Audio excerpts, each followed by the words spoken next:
नमस्कार। आज हम बात करने वाले हैं ताइवान मुद्दे के बारे में। जैसे कि आप सभी जानते हैं कि कुछ दिन पहले ही यहाँ पर जो ट्रंप हैं वो चाइना गए थे और चाइना जाते ही उन्होंने क्या किया, यू टर्न ले लिया है ताइवान मुद्दे पर। और अब यहाँ पर इंडिया का क्या रोल हो सकता है, क्यों हम यहाँ पर बात करें कि इंडिया एक बेटर स्ट्रेटेजिक पार्टनर का रोल अदा कर सकता है ताइवान के लिए, तो इसको भी समझेंगे। और ऐसी क्या गुट्टी पिला दी यहाँ पर शी जिनपिंग ने कि गुट्टी पेते इन्होंने कह दिया कि ठीक है भैया तुम ताइवान को ले लो, इस मुद्दे पर हम कोई भी बात नहीं करेंगे। And this is the news जिस पर आज हम डिटेल में जानेंगे, क्योंकि ट्रंप ने बोला है Trump warns against Taiwan independence after China visit, और ये हर जगह देखने को मिल रहा है। Trump warn Taiwan against declaring independent hours of the summit. और जैसे ये सबमिट करके आते हैं ये तुरंत यू टर्न ले लेते हैं भैया, और यू टर्न लेते ही कह देते हैं कि भैया हम ताइवान को वार्न कर रहे हैं कि वो शांत रहे और बार बार इंडिपेंडेंट होने की बात ना करे यहां पर। अच्छा, ये सारी चीजें तो हमने समझ ही ली, लेकिन एक चीज और जानना है, जिन्होंने बात कही है वो बहुत इंटरेस्टिंग बात कही है। इनका कहना है कि भैया हम ना 9500 माइल्स अवे दूर हो आप, तो हम इतनी दूर युद्ध के लिए नहीं जा सकते। मतलब एक तो इन्होंने मना किया, दूसरा ताइवान का मजाक भी उड़ाया है।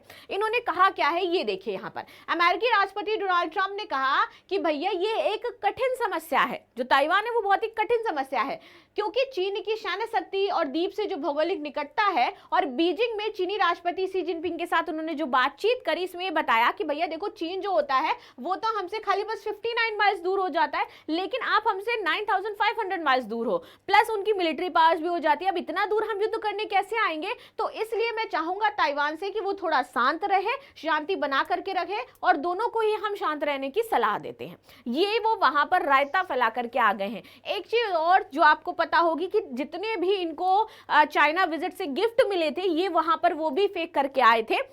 2 पावर मिली जरूर, लेकिन बातचीत कोई हुई नहीं। ये एक अलग मुद्दा है, इसको हम एक अलग वीडियो में पूरा डिटेल में जानेंगे। चलो आगे आ जाते हैं। अब ताइवान पर थोड़ा सा बातचीत करते हैं कि भैया अमेरिका अभी तक क्या कर रहा था ताइवान के लिए, क्या क्या पावर सप्लाई करता था, कैसे बैकिंग में सपोर्ट देता था। अब वो जब पीछे हट रहा है तो ताइवान को क्या नहीं मिलने वाला है, और हट क्यों रहा है? तो कारण ये था क्योंकि चाइना ने पहले जब ये आ रहे थे ना विजिट पर, तभी इन्होंने वो 4 लाइन के पॉइंट्स इनके सामने रखे थे, 4 रेड लाइन क्रिएट कर दी थी। पहली रेड लाइन ये थी कि ताइवान पर आप हमसे बात नहीं करोगे। दूसरी रेड लाइन ये थी कि भैया हम कैसी सरकार है, हमारी कम्युनिस्ट सरकार है, किसके साथ हम क्या कर रहे हैं नहीं कर रहे हैं, आप हम उस पर बात नहीं करोगे। तीसरा इनको बोला गया था कि भैया हम किसके साथ क्या व्यापार करते हैं, किससे क्या सामान खरीदे ना खरीदे, ये हमें नहीं बताओगे। तो मतलब इनका जाना तो पूरी तरीके से फेल हुआ, और जैसे ही ये वहां से लौट करके आए तो ये जो सारी चीजें प्रोवाइड करवा रहे थे ताइवान को, वहां से धीरे धीरे स्टेप बैक कर रहे हैं। अभी खबर ये भी आई थी कि कुछ दिन पहले इन्होंने बजट भी कम किया था ताइवान मिलिट्री के लिए जो खर्चा कर रहे थे।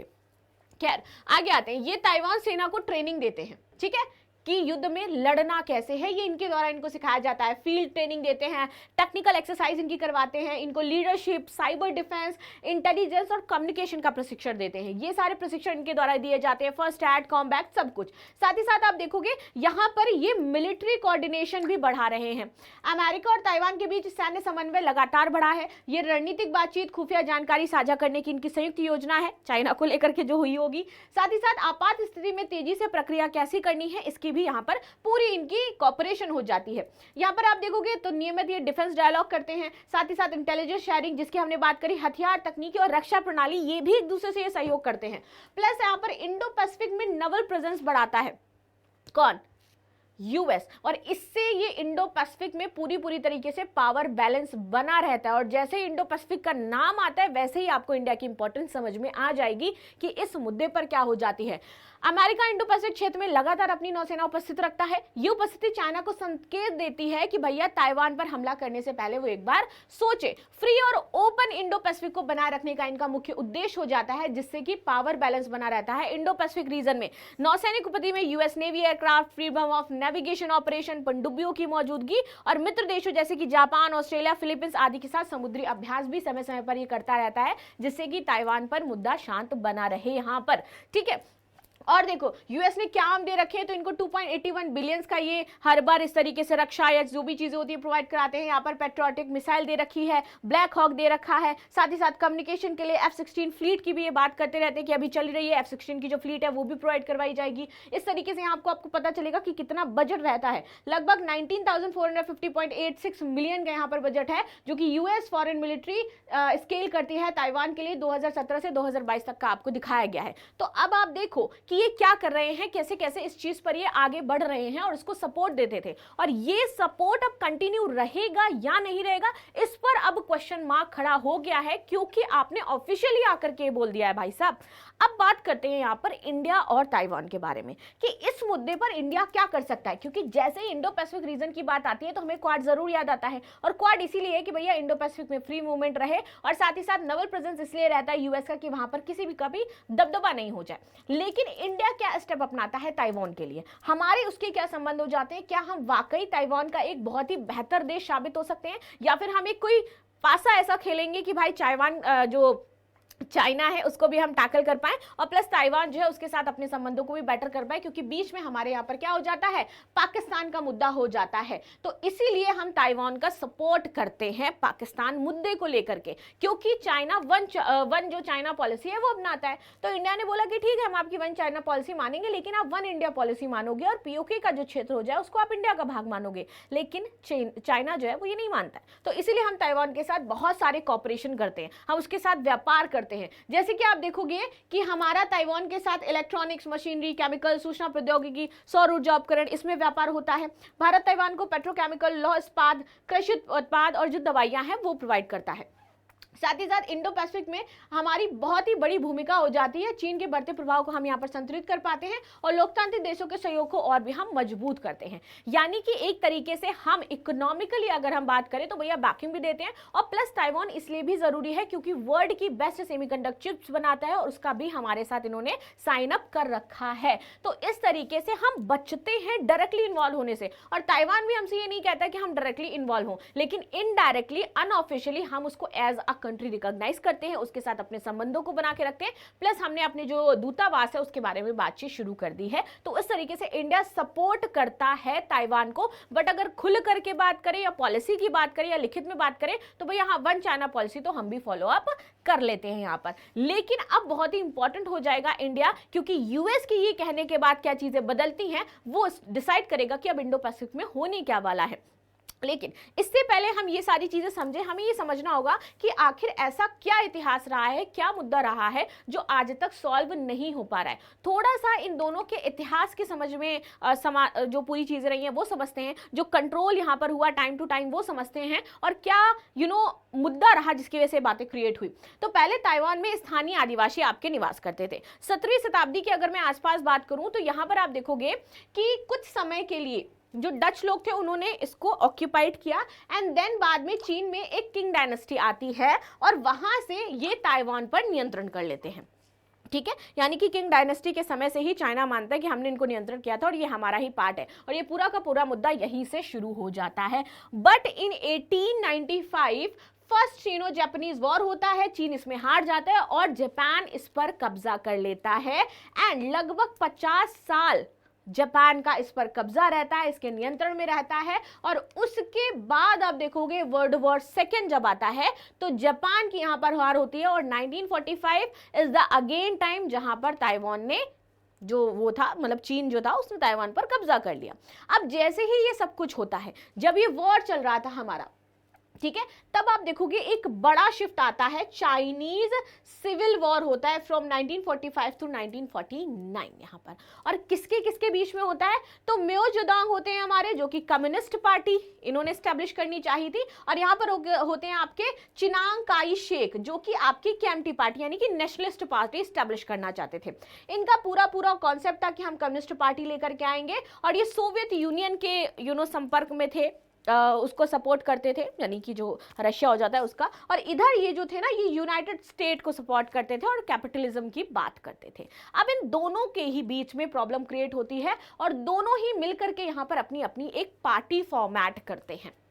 ठीक है। अब देखो, ये जो माओ जेडुंग थे, ये कहते थे कि हम साम्यवाद लाना चाहते हैं, हम किसानों मजदूरों की बात करेंगे, उनके लिए काम करेंगे। ये पारंपरिक गणराज्य बनाना चाहते थे और साम्यवाद को रोकना चाहते थे। इसके बाद ही 1949 में यहां पर आप देखोगे कम्युनिस्ट पार्टी जीत जाती है और ये 1 अक्टूबर 1949 को people's republic of China party बनाते हैं और ये पूरा यहां पर काम करती है, जिसको पीआरसी बोला गया। और जैसे ही ये हार जाते हैं 1949 को, चियांग के शेक, उनकी सरकार ताइवान भाग जाती है और ताइवान में ये रिपब्लिक ऑफ चाइना जो है उसको जारी करते हैं। तो वहां पर पीपल्स रिपब्लिक ऑफ चाइना थी, यहां पर रिपब्लिक ऑफ चाइना थी। ये कहते हैं हम रियल चाइनीज हैं, इनको ये चाइनीज नहीं मानते। ये कहते हैं भैया हम रियल चाइनीज हैं, ये चाइना है, ये लोग रियल चाइनीज नहीं हो जाते। और यहीं से मुद्दा शुरू हो जाता है टू चाइना प्रॉब्लम का, कि भैया चाइना कौन हो जाता है।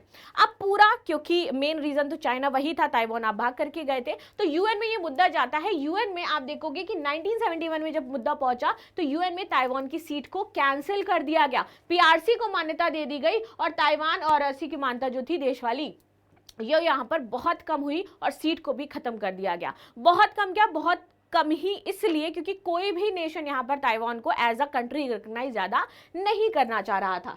ठीक है। अब अधिकतर यहां पर चाइना के संपर्क में थे, वन चाइना पॉलिसी मानते हैं। ताइवान जो है वो समर्थन, हथियार, सुरक्षा मदद देता है और आधिकारिक तौर पर वन चाइना पॉलिसी ही मानता है। लेकिन फिर भी वो क्या करते हैं, ताइवान को कुछ नेशन यहां पर दे देते हैं। अब ताइवान का कहना है कि हमारी अपनी करेंसी है, हमारा अपना सैन्य है, हमारे अपने यहाँ पर लीडर हो जाते हैं, हमारा अपना पासपोर्ट हो जाता है। और जिस कंट्री के पास पासपोर्ट हो जाता है it means that is country, मतलब पासपोर्ट उसी के पास होगा ना जिसकी कंट्री है। तो फिर हमें एज अ कंट्री रिकॉग्नाइज क्यों नहीं कर रहा जा रहा है।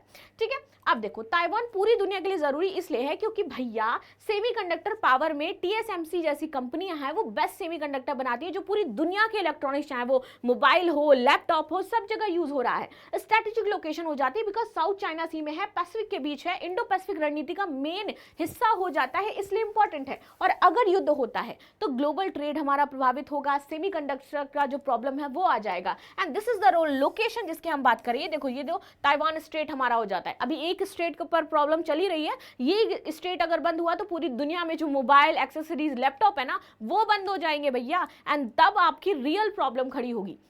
इसीलिए समय समय पर चीन इस पर हमेशा कब्जा करना चाहता रहा है और इस समय तो उसको 3 तरफ से उसने घेर भी रखा है, जहां पर फुल मैरीटाइम, यहाँ पर क्वारंटाइन है, यहाँ पर लिमिटेड मैरीटाइम क्वारंटाइन, यहाँ पर एक तरीके से जोन बना रखा है और हर तरफ से इनको 3 साइड से उसने घेर रखा है।